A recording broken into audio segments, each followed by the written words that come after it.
పహల్గామ్ ఉగ్రదాడికి ప్రతీకారంగా పాకిస్తాన్లోని ఉగ్రవాదుల స్థావరాలపై భారత్ దాడి చేసింది.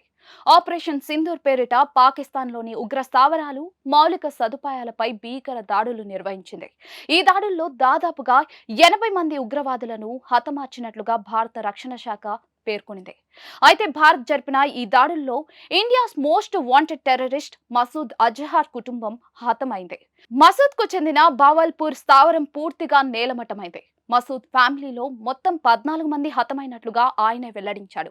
మరో నలుగురు ఆయన అనుచరులు కూడా మృతి చెందారు.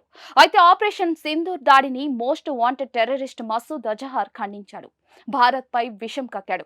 ప్రధాని మోదీ అన్ని రకాల యుద్ధం నియమాలను ఉల్లంఘించారని పేర్కొన్నాడు.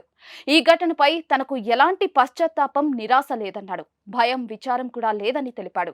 ఈ మేరకు ప్రధాని మోదీని భారత్ను నాశనం చేస్తానని మసూద్ అజహర్ హెచ్చరించాడు. భారత్ పై త్వరలోనే ప్రతీకారం తీర్చుకోవడానికి ప్రణాళిక వేస్తానని తెలిపాడు మసూద్. ఈ మేరకు ఓ లేఖను సైతం రిలీజ్ చేశాడు.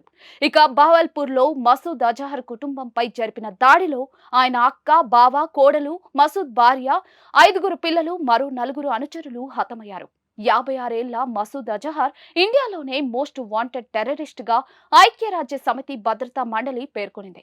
గతంలో జరిగిన పలు ఉగ్రవాద దాడుల్లో ఆయన హస్తముంది. 2001 పార్లమెంట్ అటాక్, 2008 ముంబై దాడులు, 2016 పఠాన్కోట్ దాడి, 2019 పుల్వామా దాడి తదితర దాడుల్లో కూడా ఆయన హస్తముంది. ఆపరేషన్ సింధూర్ లో భాగంగా 9 ఉగ్ర స్థావరాలపై భారత్ 24 మిసైల్స్ తో దాడికి పాల్పడింది. నిఘా వర్గాల అంచనా ప్రకారం 80 మంది ఉగ్రవాదులు హతం కాగా మరో 60 మంది తీవ్రంగా గాయపడినట్లుగా తెలుస్తోంది.